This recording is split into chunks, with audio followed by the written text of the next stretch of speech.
So basically, what our program is, we've been doing stores since party stores since 2004. We've been doing dollar stores. Our parent company started with dollar stores, and we've been doing those since Hmm. 1993, a long time.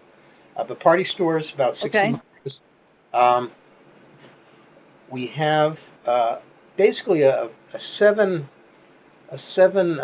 step, or we have seven key services that kind of constitute what we do. Um, First, we assist in securing financing if you need that. Then once you've secured your funding or brought your own resources to the table, then we move you into real estate and we provide site location assistance. And the way that works um, is once you're in real estate, we identify every location that's available in the area that you've designated in the size range that you're pursuing. Then Okay. we take that group of locations, we eliminate or call out the ones that we know don't fit our broader parameters. Are the competitors too close? Uh-huh. Do we not like the co-tenant? Right. Those basic things. Is the rent such Right. that I know we're never going to get to an acceptable rent through negotiations? So we eliminate those. Right. Then the locations that we believe have merit, we put up on Hmm. there's a proprietary software that created some years ago. It's called Easy Track, and you will have access to that system. And there you will find Uh-huh. housed all the information about every location that we believe is worthy of your consideration.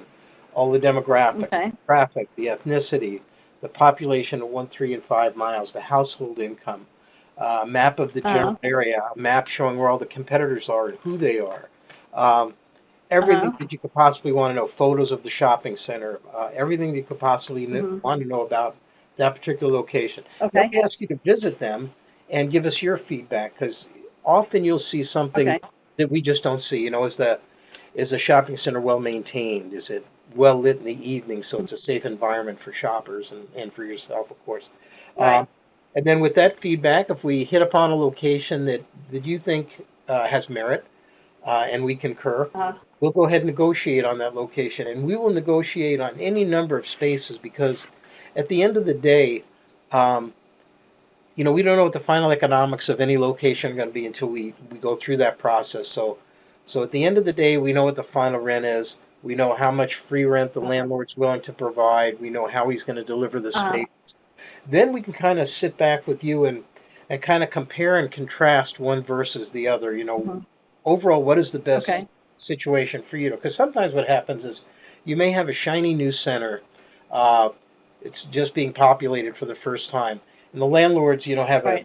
an idea of what they want to see rent wise. Right. Uh, and generally speaking, the second generation of tenants in a given location pay the rent that they should Uh, pay, not the rent that the landlord thinks they should Okay. pay. So a lot of times Right. you can get a second generation location that's established. Uh-huh. You can get a lower rent, Hmm. maybe even have a little bit less traffic, but make more money because the rent factor is so Right. significantly different. So we work all those Right. numbers with you so you can get your head around, you know, what does this location give me versus this one? And bottom line, how much Okay. can I generate profit wise in either one of these? So that's the real Okay. estate process. And then, ideally we get to a location that uh, you like and we feel good about. Hmm. The numbers right, everything's good. We'll have them draft the lease. We review the lease first, and then we get a final draft of the lease. We review that with you so that you're fully conversant with all the terms of the lease. And just backtracking for a second, through that negotiation process, you're basically in lockstep with us. You see, and we discuss Okay. with you what the initial offer is going to be, uh, what the response is from the landlord or the broker, what is our counteroffer going to be. So we strategize on all those things. So you're not in the dark. We're working 100%, and it's totally transparent. So you know exactly what we're doing. And then, of course, you approve everything. So we get to that Okay. place. You like the location. We have them draft the lease. If everything is as it should be, you execute the lease. That's the point where we also execute the purchase agreement with you, and that is the agreement between you and our company to actually develop your store. So you don't have to make any large Okay. decisions until you find that great location and you're ready to sign the lease. So all the work that Okay. before that is basically, we're just doing that to get you to a place where hopefully you develop a store. Um, once the lease is signed, the purchase agreement is signed, we move your project to our operations department, and our VP for operations will coordinate the scheduling of your store. He'll be in contact with you and the landlord and the property manager, typically, regarding the readiness of the space, staying on top of them to make sure if there's work that they have to do, it's getting done as timely as possible. And then he will establish with you, based on those conversations, a tentative start date for us to arrive. And then if that has to be modified based on what's happening on the ground there with the location, if he has to move it up, move it back, based on the landlord's work, again, you'll be fully in tune with all of that. He typically talks to all of our clients once they get to his desk 2-3 times a week at minimum. Because there are a lot of things happening, and he also has a very extensive checklist of things that have to be accomplished both by him and by you to get your store ready to open. So he'll walk through all of that. It's about an 80 box item that it covers, getting your business license, getting your EIN number, getting your sales tax ID, and then all the other things that you have to do to kind of establish your business. So it's pretty detailed, and he follows that through with you. At the same time, you'll be in contact with our trainer. And right now we're doing online training and phone training only because of the COVID situation. Normally we'd have classroom training, and truth be told, about half the people that we do stores for, even prior to this situation that we find ourselves in, opted for the online and the phone training. Either mode was equally effective. The online training is actually kind of nice because you can go back at any time. You can do it at your own pace. Our trainers always look for questions. There's videos, there's PowerPoints, there's all the material you could imagine. It covers the whole gamut of establishing your business, human resources, how to hire people, how to establish your business, how to operate, display work, of course, all the vendors and all of that. So pretty detailed. So that initiates as soon as you move to operations. Then the merchandise manager and trainer, right now it's the same person, but she's been doing it for me for probably 15 years. And what she will do is she'll review the location, everything to do with the location. Then she'll get on the phone with you, and she'll discuss things that you may have identified that you want to emphasize, maybe or de-emphasize within your store, whether it's categories or product, whatever those things might be. And of course, if you want room set aside at the outset for other products, categories that you want to bring in, she'll work through all that with you. And then based on that conversation, she will write an opening set of orders, which she will then review with you, and you have full autonomy to make any changes that you would like to make, additions, deletions, and so on. And of course, at that point, you're going to have access to all the suppliers, so you can see all the product that's available. And she'll make a recommendation, certainly, but it's, ultimately the decisions are yours, and we'll have you approve all those orders before they're finalized. Then next step in the process, now we're at a place where the orders are written, you've basically executed your training, you've worked through the checklist and operations, and now we're at the arrival date. Our crew arrives, our build-out supervisor arrives on a Sunday evening. He'll meet with you at the location. He'll walk the store, recheck the dimensions one last time.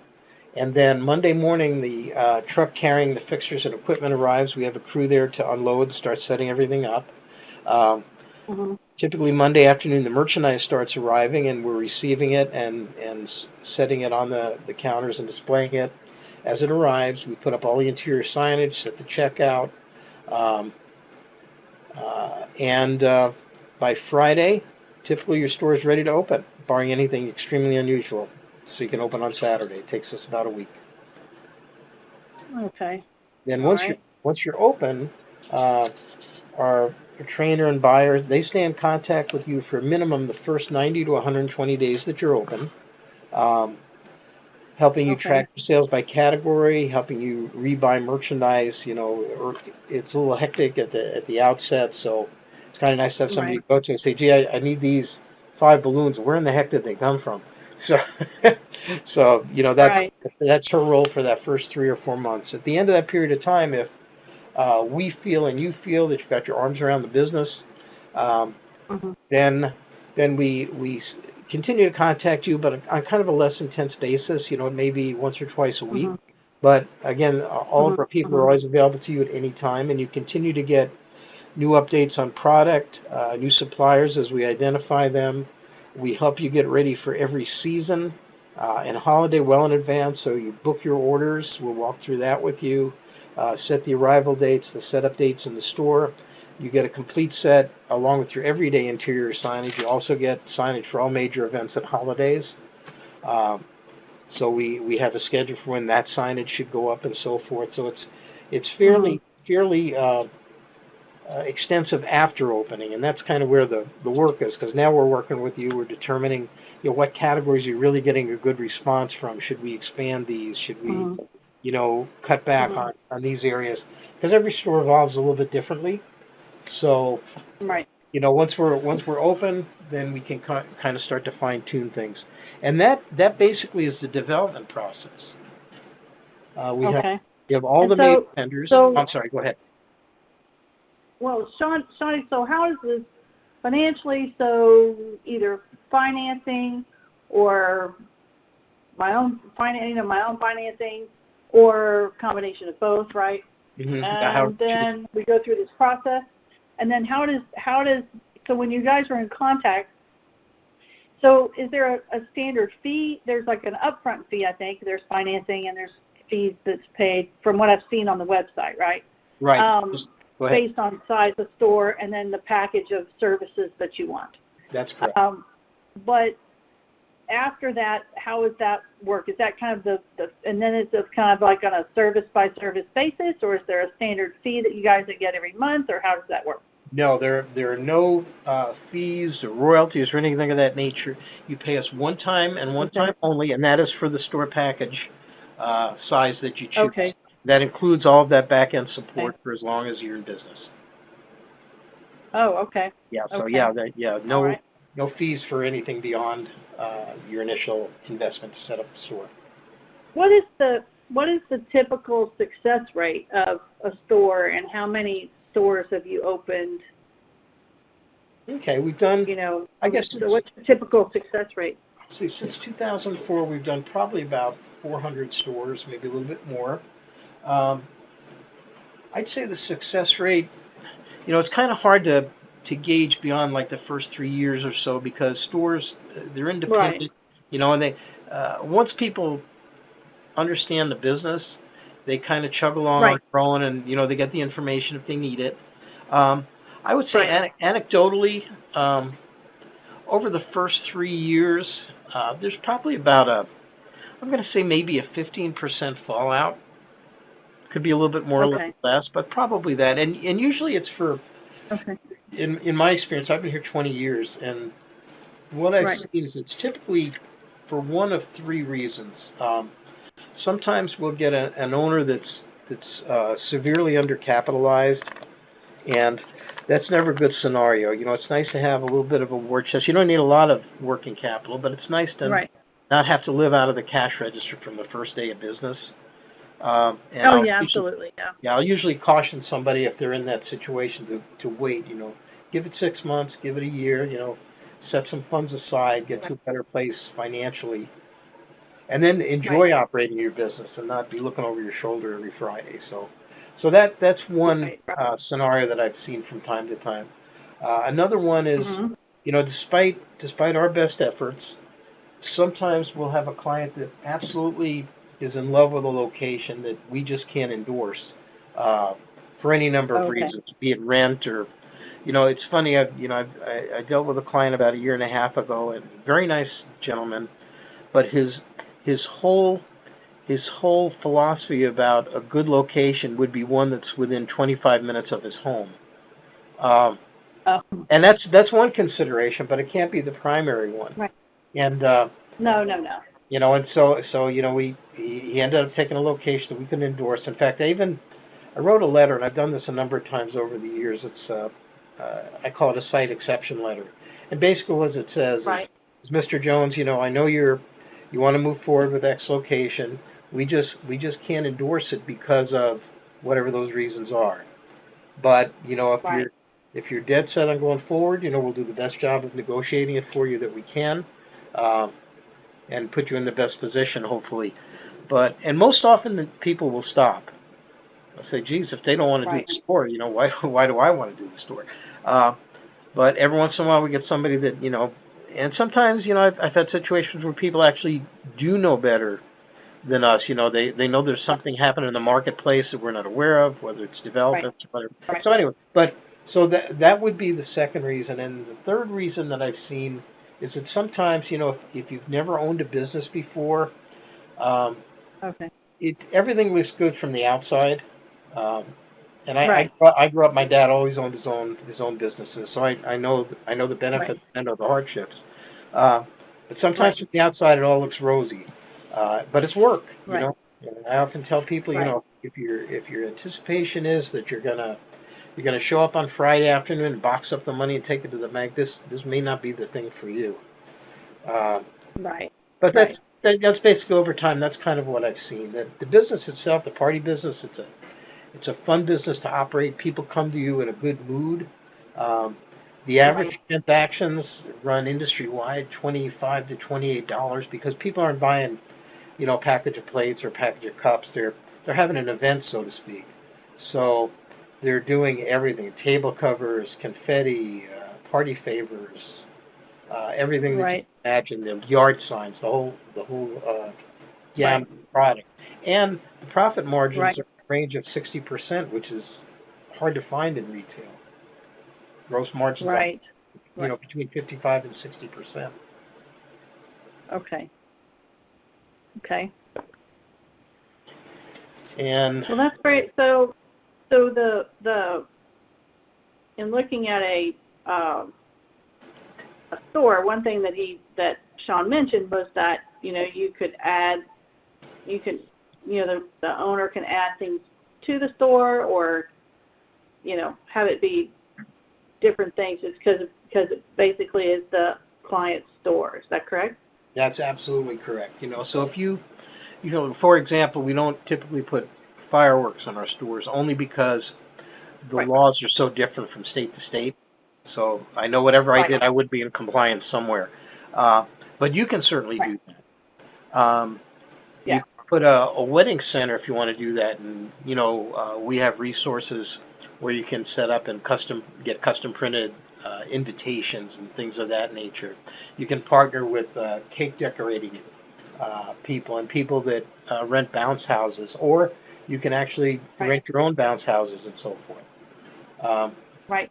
One there, of the things I was going to thought that was yeah, one of the things that I had been running through my mind was originally, it's like, why reinvent the wheel? Why not partner with some vendors, right? Folks that do the yard signs in the area, folks that do bounce houses, folks that do, even if somebody wanted to open up a bakery, have their bakery be in the, attached or next door or something, So, but how do you guys typically, what's your knowledge on that? Like, how you partner with people? How are those things typically structured?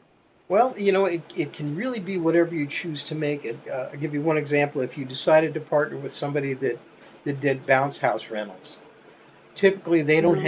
they don't have a physical presence. They're a phone number, Right. or a website or whatever.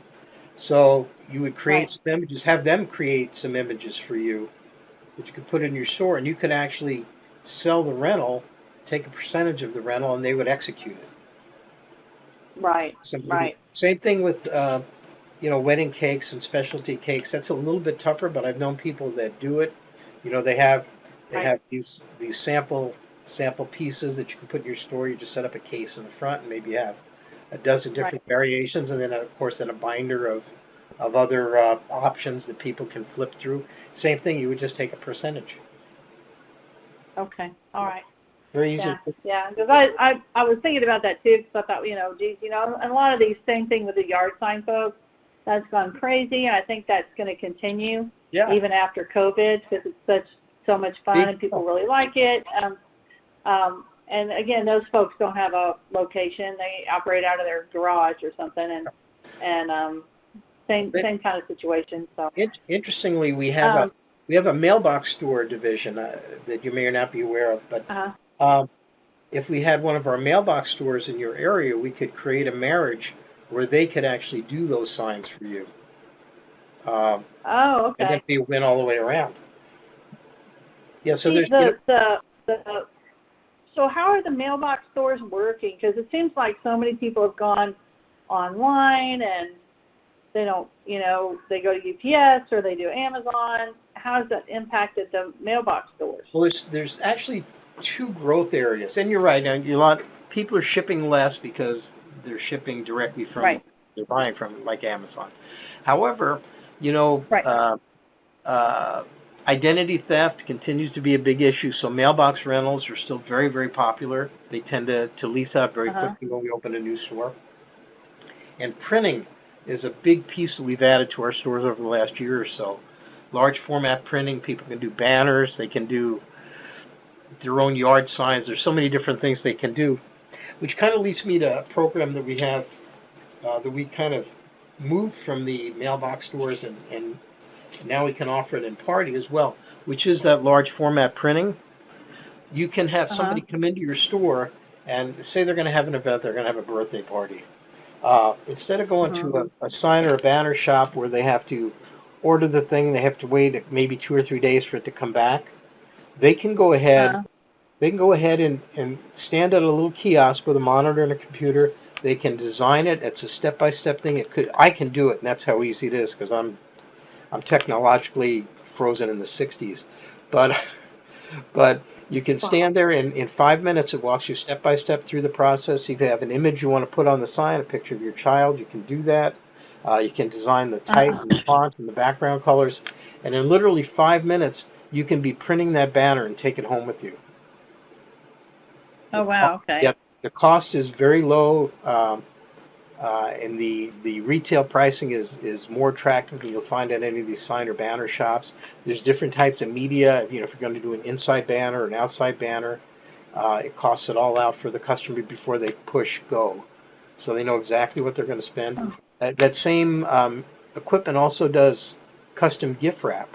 Um, so if you're doing a oh, 50th wow. That's cool. anniversary, yeah, I mean you could have photos of the couple the day they got married, and at their 30th and their 40th and their 50th, and kind of arrange them how they choose. It's amazing. It's a really nice add-on.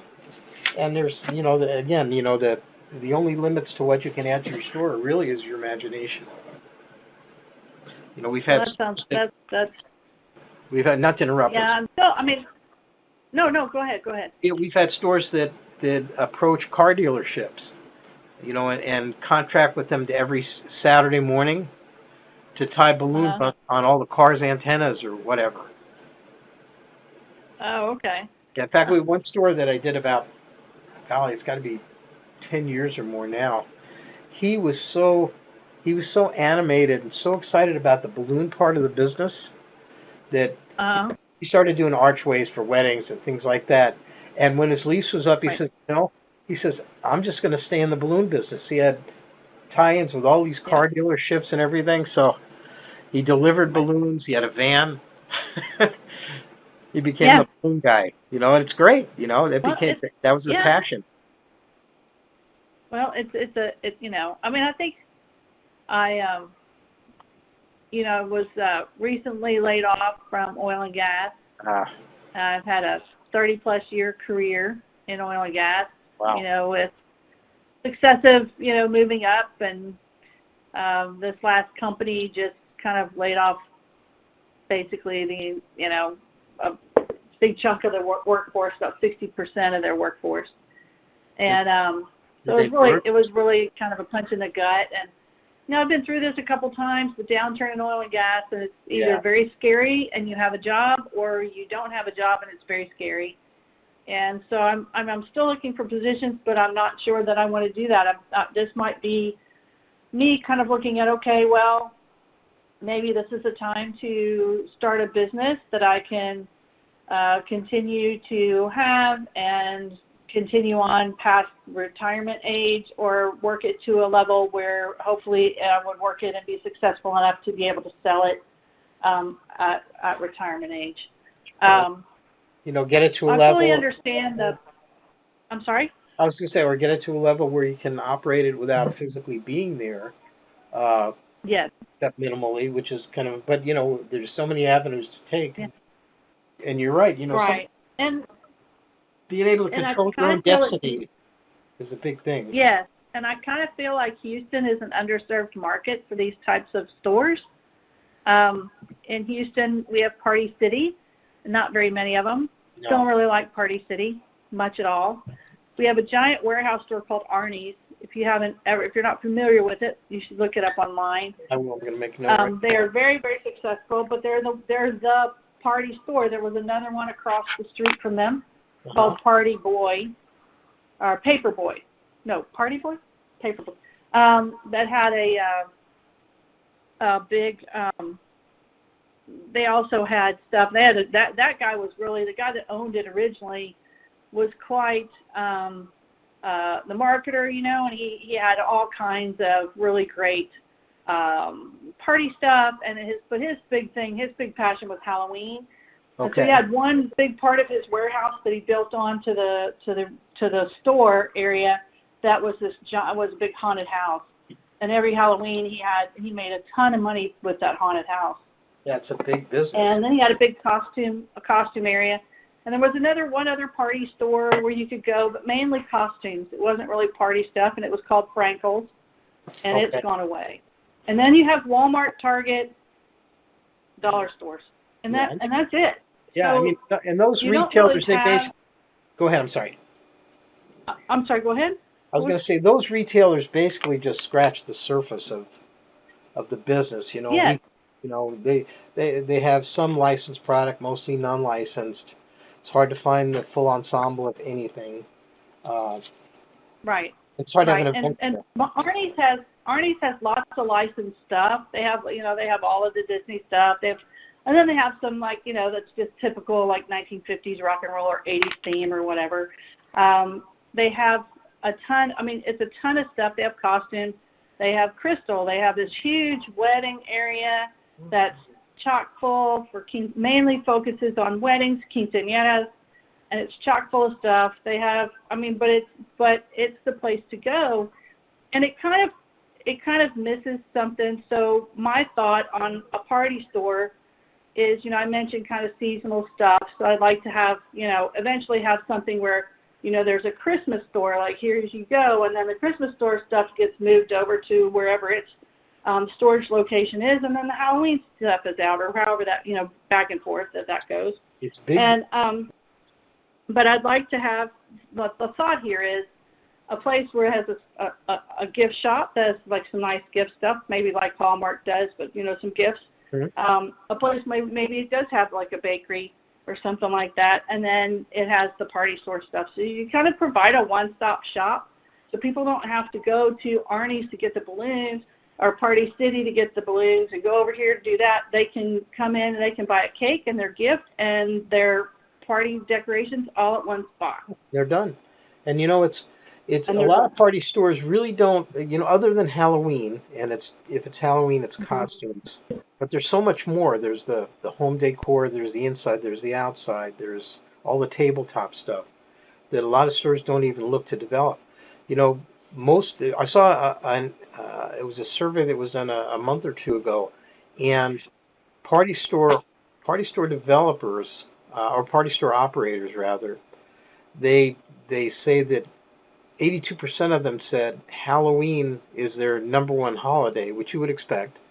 Yeah. But right Yeah. behind it, at 70-some percent, said Christmas was their higher volume. And most stores don't even touch the Christmas. It's amazing to me. Even Party City, it's almost like an afterthought. And the business is there to be had. Another thing with regards to Party City, I was reading their quarterly report a couple of weeks ago. It came out about 3 weeks ago, and they're going to be shuttering some locations. They have some real debt issues, and they built stores that were bigger than they can really populate with product. And if you've been in their stores, you can see they excessively overspread the product because they can't fill those big boxes. So there's a lot of finishing returns. You're only going to sell so much, whether you have 12 facings or 4. Right. So yeah, so that's going to create some opportunity. I don't know specifically if it's something that will occur in your market, but nationwide it's going to. Well, right. And I think also there's going to be a change in, I mean, yes, everybody's doing lots of online shopping. Yes, I see that, and I get that, and I understand. However, there are a lot of people that like to go to a store and pick out the stuff. You want to hold it They in their like to see hand. what they're buying. Yep. You're And they're absolutely. last minute. There's a lot people do stuff last minute. You're not, they're, and so especially a gift or a card or maybe even the cake. Oh crud, I didn't order the cake. I mean, Yep. there's lots of stuff, and so being someplace that people can go and do kind of multiple things at one time, I think is a good, potentially a good way to look at it, or maybe a good model. And But I I know don't know yet. So I'm even like I parties. said, I just go ahead. No, I was going to say, and I apologize for interrupting, but I have a short No, memory. no, no. There's a lag on the phone. Okay. There's a lag. It's okay. That was very gracious. Thank you. What I was going to say is that Uh-huh. even Party City, as established as they are, their online sales have always been a very small portion of what they do. I think for the reasons that you just said. One, people don't anticipate. I'll use myself as an example. I've had 3 graduations in 4 years, and I do a lot of shopping Yeah, online. I didn't buy one item for any of those events online because I yeah, waited, and then I yeah, wanted to see the product, and I think most people are kind of that way. yeah, yeah. And when you buy it online, you kind of don't know what you're getting really. It shows up, and you're kind of like, well, this is kind of what it looks like on the online, but Mhm. not exactly. And I don't know. I just think Houston's underserved seriously because I do feel that there are, we just don't have lots of places. And if you say anything, people go, oh, I go to Arnie's. Mhm. Well, Arnie's is fine, and it is a big warehouse. It's a big facility. It has a ton of stuff. You can pretty much find whatever you want there.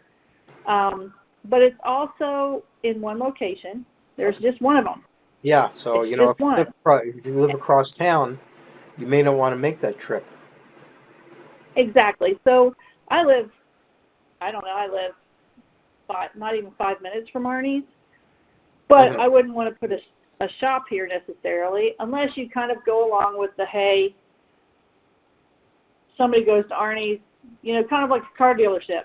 Somebody opens up a Volkswagen dealership. Well, God, then now that somebody else comes in, they put a Lexus dealership next to them.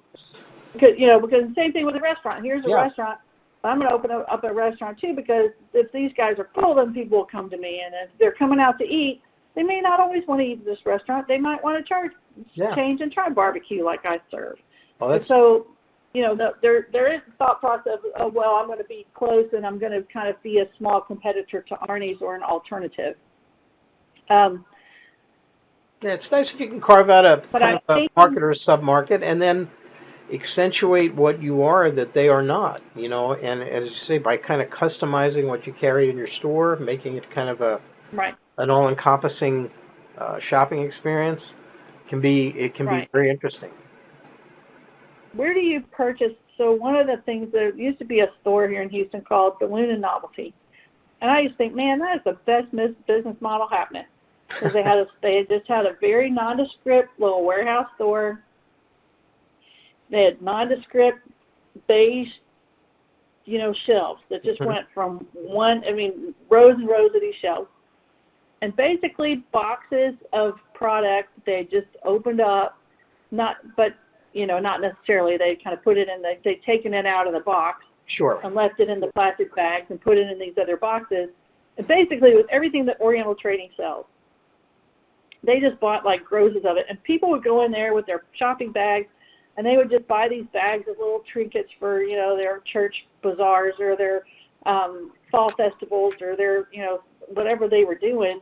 And those people had like zero, it was not a ton of overhead because they didn't dress anything up. They just bought this stuff and threw it on a shelf, marked it up a bit, and off it went. And they did have balloons. I think they did bounce houses, but that's been closed a long time ago. But it was great because it was kind of a competitor to Arnie's, and I liked going there because they weren't crowded most of the time. But anyway, but again, I feel Houston is underserved, and a location for this type of would probably be better, kind of outside of Houston, because most people just go to Arnie's, Sure. Yeah. Well, once Not you get, outside of Houston per se, but outside of the downtown area, like maybe the north side or west side or something out farther suburbia. okay. No, there's no shortage of submarkets, and as I say, when you do go forward, if you do go forward, you move into real estate. First thing we do is get on the phone with you, and we'll have a map in front of us. Your computer in front of you, and we'll start to look at markets and submarkets based on where Party City is and where Arnie's is, and we'll look to be where they're not, and see if we can Right. create those unique trade areas that you can enjoy and do a nice business in. Right. So let me ask this: how many of your clients have more than one location? There may be one or two, honestly. Most of the people that we do stores for are geared to be single proprietors. They Okay. just want to have a business that can provide a nice living for themselves and their families. I'd have to go back and look. We may have one or two, but primarily, overwhelmingly, they're all single operators. Okay.